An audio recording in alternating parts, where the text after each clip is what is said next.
자, 107주년, 우리 1919년 3월 1일 우리 민족은 가장 비참한 현실 속에 있었습니다. 한 나라의 국권을 지금의 일본으로부터 빼앗겼고, 나라의 주권을 잃었고, 나라를 잃은 백성들의 그 얼굴은 완전히 웃음을 잃은 백성들이었습니다. 일제는 폭력과 억압의 힘으로 이 땅을 질밟았습니다. 총칼과 감옥과 고문과 위협으로 민족의 입을 막았습니다. 이름을 빼앗고, 말도 빼앗고, 언어도 빼앗고, 그리고 신앙까지 빼앗았습니다. 그러나 폭력은 몸을 잠시 묶을 수는 있어도 영혼까지는 영원히 묶을 수가 없습니다. 총은 외침을 막으려 했지만 기도까지는 막을 수 없었어요. 억압은 잠시 누를 수 있어도 하나님이 주신 이 자유의 불씨까지는 절대로 꺼트리질 못했습니다. 바로 그 자리에서 태극기가 올라갔습니다. 압제의 그 한복판에서 대한독립 만세 울려 퍼졌습니다. 그것은 단순한 정치적 저항이 아니라 하나님 앞에 드리는 우리 선조들의 눈물의 통곡이었고 민족적 회개의 외침이었습니다.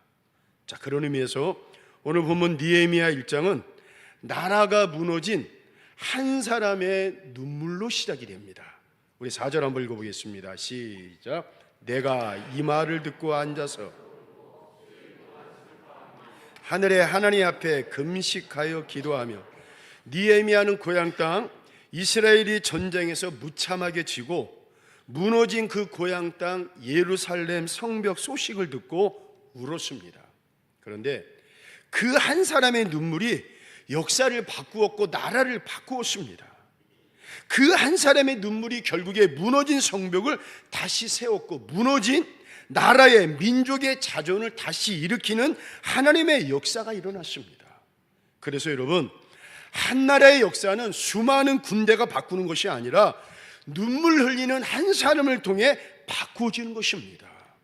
하나님은요, 수많은 숫자를 찾지 않으십니다. 하나님의 마음으로 울며 하나님의 마음으로 기도하는 한 사람을 찾고 계십니다. 그 한 사람의 눈물이 결국 나라를 바꾸는 것입니다. 오늘 이 시대는 어떻습니까? 여기저기에서 성벽이 무너졌다고 수많은 얘기를 합니다. 나라의 성벽이 무너졌다, 가정의 성벽이 무너졌다. 교회의 권위가 지금 여러분 또 시끄럽잖아요. 교계 그 이름만 대면 훌륭하신 목사님, 여기 교회 또 우리 교단도 그렇고 권위가 흔들리고 도덕의 기둥이 기울어지고, 물론 여러분 나라의 미래를 걱정하는 소리는 많습니다. 그런데 오늘 우리는 어떻습니까? 입으로만 비판만 합니까? 아니면 마음속으로 분노만 합니까? 아니면 여러분 느헤미야처럼 울고 있습니까? 오늘 이 시대 하나님은 비판만 하는 군종을 찾고 계시지 않으십니다. 이리 왔다 저리 왔다 자기 이념에 따라 움직이는 여론을 듣고 싶지 아니하십니다. 바로 하나님 앞에서 눈물 흘릴 한 사람을 찾고 계십니다.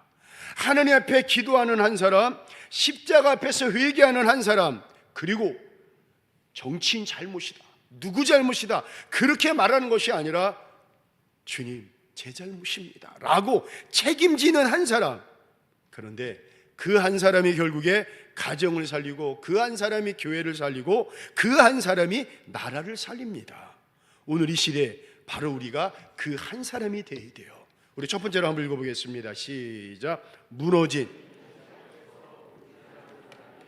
자, 느헤미야는 사실 바사, 그 당시 세계 최고의 나라가 바사 페르시아입니다. 그 궁궐에서 편안히 살고 있었습니다. 느헤미야는 이스라엘이라는 이방인임에도 불구하고 페르시아 궁궐에서 왕의 최측근이에요. 아주 안정된 삶을 살고 있었습니다. 권력의 중심에 있었습니다. 그 당시가 술 관원장이 오늘날로 말하면은 비서실장입니다. 비서실장. 아주 왕의 절대적인 신임을 받는 자리였습니다. 굳이 이 느헤미야가 위험을 감수할 이유가 없습니다. 솔직히 말하면 고향 예루살렘이 무너졌다는 소식을 들어도 난 몰라. 아니 지들이 잘못한 거지. 내가 왜 잘못했어? 나는 여기서 지금 잘 먹고 잘 살아. 나는 몰라 하고 여러분 넘어갈 수 있습니다. 누가 느헤미야를 탓하겠습니까? 그거 조상 탓이야. 그거 너희들 정치인들 잘못이야. 바로 너희들 잘못이야 하면서 그거 내 일이 아니야. 나 몰라 라고 말할 수 있습니다. 그런데 느헤미야는 그렇게 하지 않습니다. 그 소식을 듣자마자 느헤미야는 바로 앉아서 울었습니다. 다시 말해 하나님께 금식하며 기도합니다. 오히려 자기 죄를 고백을 합니다. 그리고 편안함보다는 사명을 택하고 안정보다는 책임을 택하고, 그래서 궁궐의 평안을 버리고 고향 땅 무너진 성벽 앞으로 나아갑니다. 그런데 바로 그 선택이 한 나라의 역사를 바꾸는 하나님의 놀라운 역사가 일어납니다. 1919년 우리의 현실도 마찬가지였습니다. 나라의 성벽이 무너졌습니다. 주권이 불탔습니다. 민족의 이름이 짓밟혔습니다. 바로 그때 교회와 교회 안의 성도들은 뭘 했습니까? 먼저 여러분, 나라를 위해 기도했습니다. 그리고 울었습니다. 그리고 울고 기도한 것으로 끝나지 않고 양손에 태극기를 들고 일제 총과 칼이 위협을 했지만 세상에 나가서 당당하게 담대하게 이렇게 선포했습니다. 대한 독립 만세. 그 당시 이 땅에 다른 종교 있었습니다. 천주교와 불교는 잠잠히 있었습니다. 아예 뭘 행동을 하질 않았습니다. 그런데 전체 인구의 1.2%에 불과했던 우리 기독교인들이 그때 들고 일어났습니다.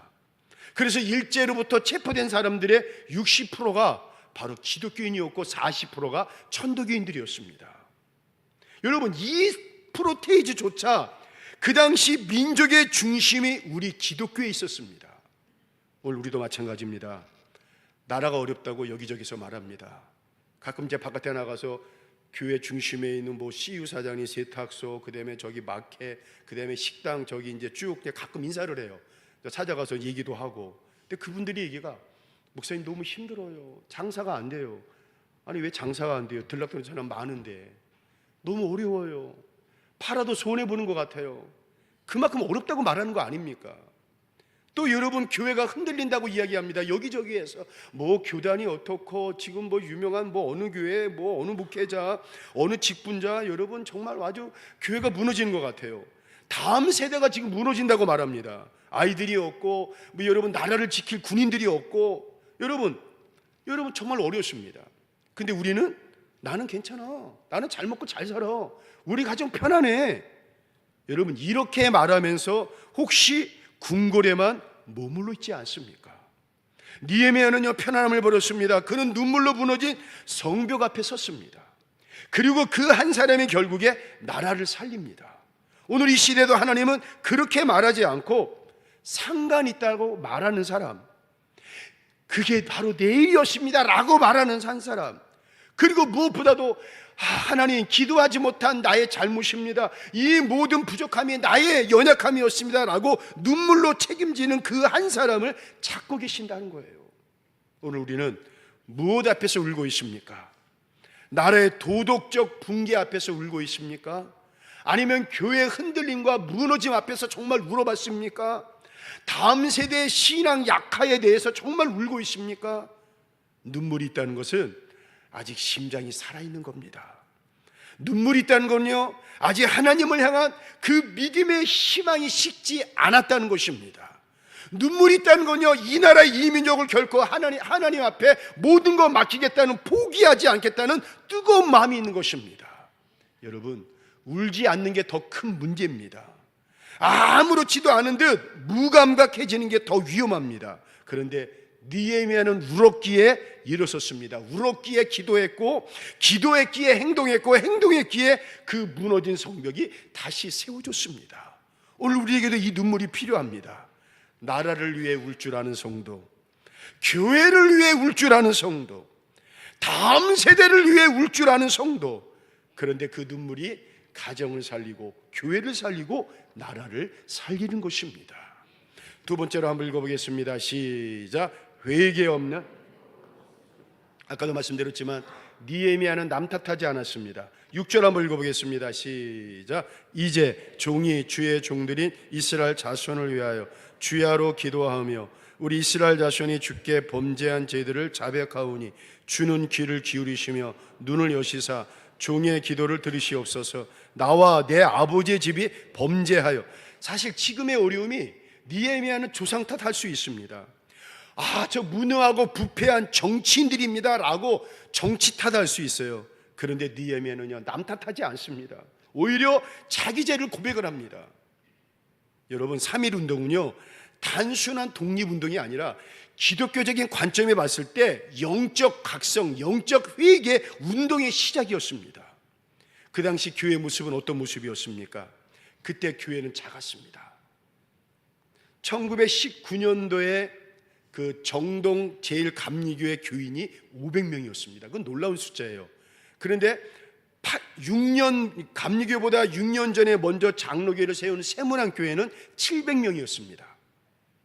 서울만 그랬습니다. 지방 여러분 다 내려갔을 때 여러분 교회가 그 당시 1919년에 무슨 교인들이 있었겠습니까?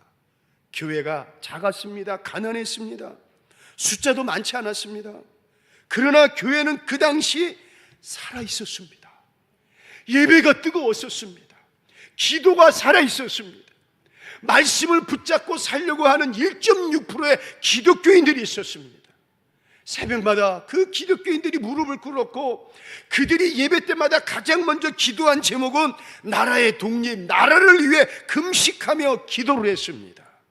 교회는 단순히 예배만 드린 장소가 아니라 민족의 양심이었습니다. 1903년 원산감리교회 대부흥운동 이후 한국 교회는 회개의 눈물을 경험한 교회입니다. 죄를 공개적으로 고백하고 통회하며 성령의 임재를 사모하던 교회였습니다. 그래서 1919년 나라가 무너졌을 때 교회는 침묵하지 않았습니다. 예배당에서 독립선언서가 낭독이 되었고 교회 목회자들과 교회 직분자들과 청년과 학생들이 거리로 나가서 찬송을 부르면서 만세를 외쳤습니다. 유관순 열사가 14세 그 어린 나이에 나가서 만세를 부르셨던 그 이야기가 있습니다. 여러분, 자기가 만세를 불렀을 때 저 맨 앞에 그 교회 담임 목사님이 있었습니다. 그리고 그 뒤에 장로님들이 있었습니다. 그 뒤에 교인들이 있었습니다.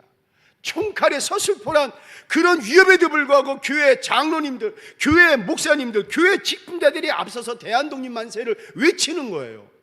14살 여러분 여자아이가 얼마나 무섭겠습니까? 그러나 앞서서 하나님 바라보면서 대한민국을 외치는 교회 목사님, 장로님들, 교회 직분자들, 어른들을 바라보면서 그 뒤에 청년들과 그 다음에 유관순 열사가 대한독립 만세를 외쳤던 것입니다.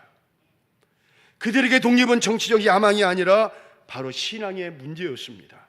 하나님 앞에서 자유는 소중한 가치였고 억압은 죄에 대한 저항이었습니다. 그들은 알았습니다.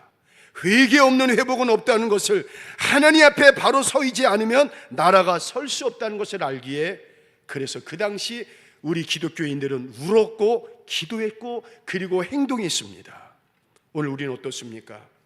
그때 교회는 숫자는 적어도 불이 있었습니다. 성령의 불이 있었습니다. 오늘 교회는 여러분 숫자는 많지만 불이 약해지지 않았나, 불이 꺼져가고 있지 않나 걱정하고 있습니다. 그때는 눈물이 있었고 오늘은 형식과 체면만 남았다고 이야기합니다. 느헤미야의 회개가 성벽을 세웠듯이 1919년 교회 회개가 민족의 심장을 깨웠듯이 오늘의 회개가 먼저입니다.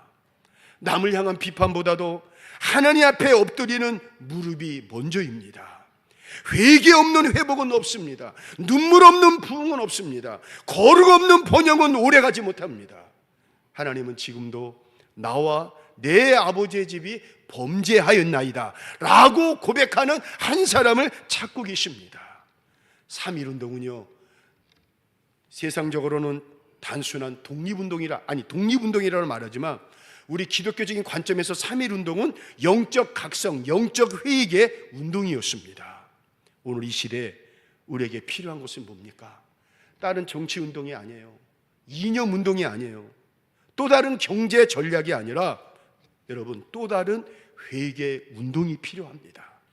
느헤미야처럼 주님, 우리가 죄인입니다. 우리가 나라를 위해 기도하지 못했습니다.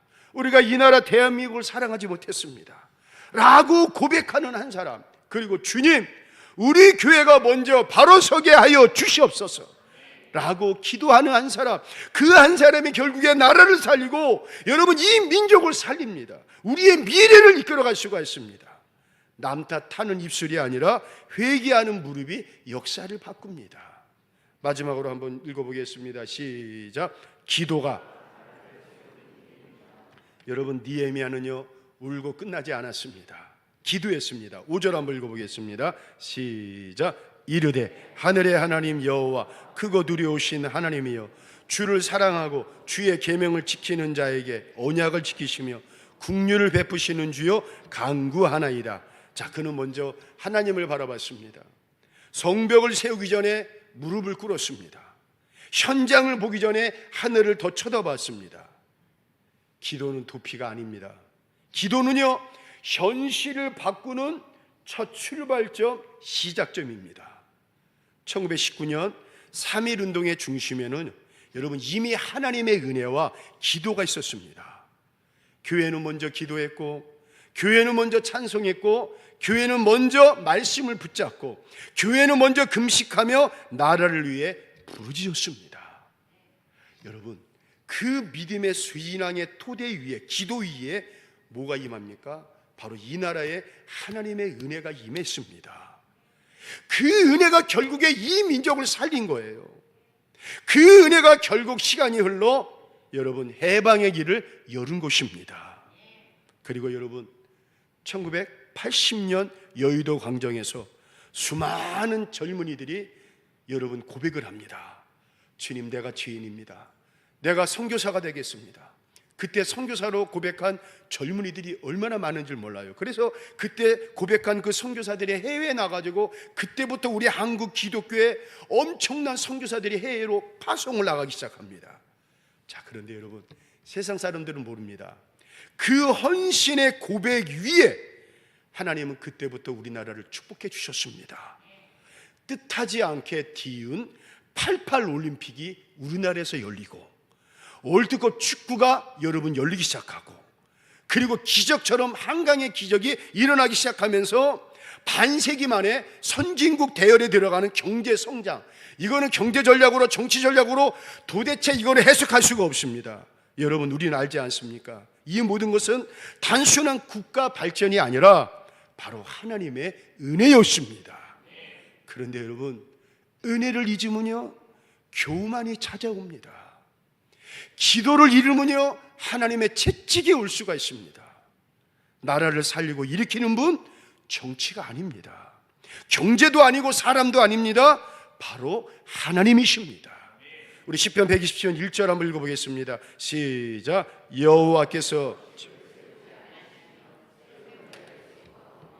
여호와께서 성을 지키지 아니하시면 파수꾼의 깨어있음이 헛되도다. 대한민국의 성벽을 세우시는 분 하나님이십니다. 우리 교회와 이 땅의 한국의 교회 성벽을 세우시는 분도 하나님이십니다. 여러분의 가정의 성벽을 세우시는 분도 하나님이십니다. 그러므로 지금 우리에게 필요한 것은 여러분 또 다른 분노가 아니에요. 또 다른 정치적인 이념이 아니라 하나님의 은혜를 다시 한번 우리가 우리 교회부터 사모하는 거예요. 사랑하는 성도 여러분, 이날의 전쟁이 일어나지 않도록 여러분 기도해야 됩니다. 우크라이나 러시아의 전쟁으로 우크라이나가 1000만 명 인구가 사라졌대요. 러시아도 여러분 얼마나 많이 죽은지 아십니까? 50만 명 이상이 죽었다고 합니다. 지금 또 중동의 전쟁이 또 지금 일어났습니다. 전쟁이 일어나지 않도록 우리 기도해야 돼요. 어린 김정은이가 지금 도대체 모르겠어요. 뭐 4대 세습을 지금 하겠다고 말하고, 여러분 정말 북한의 핵의 위협이 사라지도록 우리 기도해야 돼요. 이 나라가 다시는 빼앗기지 않도록 여러분 기도해야 할 줄로 믿습니다. 그럼 느헤미야처럼 무너진 성벽 앞에서 우리가 기도하는 거예요. 107년 전 3.1 운동의 성도들은 울기만 하지 않았습니다. 기도하고 금식하고 거리로 나갔습니다. 그리고 여러분 감옥에 갇혔습니다. 고문을 당했습니다. 유관순 열사가 여러분 어떻게 고문당한 줄 아십니까? 제가 입에서 말하기가 어려워요. 팔다리 다 잘랐습니다. 목도 잘랐습니다. 다리도 잘랐습니다. 그 안에 있는 여러분 온몸을 다 갈라서 여러분 그렇게 난도질을 했습니다. 그런데 그들은 당당하게 이 나라 대한독립 만세를 외쳤고 그 다음에 하나님을 절대로 부인하지 않았습니다. 누구의 길을 걸어간 겁니까? 우리 예수님이 그러셨어요.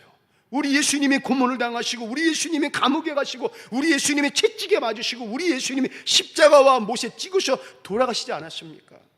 그 길을 그 당시 우리 기독교인들은 1.6%의 기독교인들은 똑같이 그 길을 걸어갔던 것입니다.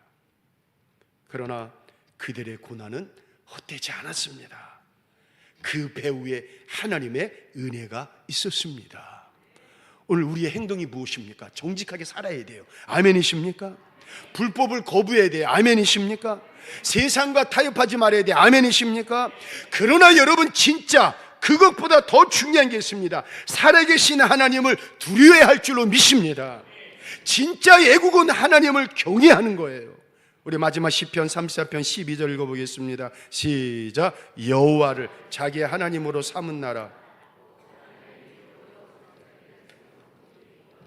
여러분, 진짜 대한민국의 성벽은 경제가 아닙니다. 군사력이 아닙니다. 하나님의 은혜입니다. 기도하는 교회입니다. 107주년 3.1절을 맞이하여 우리부터 다시 한번 하나님의 은혜를 사모하면서 우리가 먼저 무릎 꿇고 우리가 다시 한번 기도하고, 그리고 우리가 이렇게 고백했으면 좋겠어요. 주님, 이 나라를 붙들어 주옵소서. 이 나라를 다시 한번 살려주시고 일으켜 주시옵소서. 나라를 살리시는 분 하나님이십니다. 그 은혜를 사모하는 자를 통해 우리 하나님은 다시 역사하실 줄로 믿고, 그 은혜가 이 땅 위에, 우리 교회 위에, 세계의 모든 성도들 위에 임하시기를 이 시간 주의 이름으로 축원을 드리겠습니다.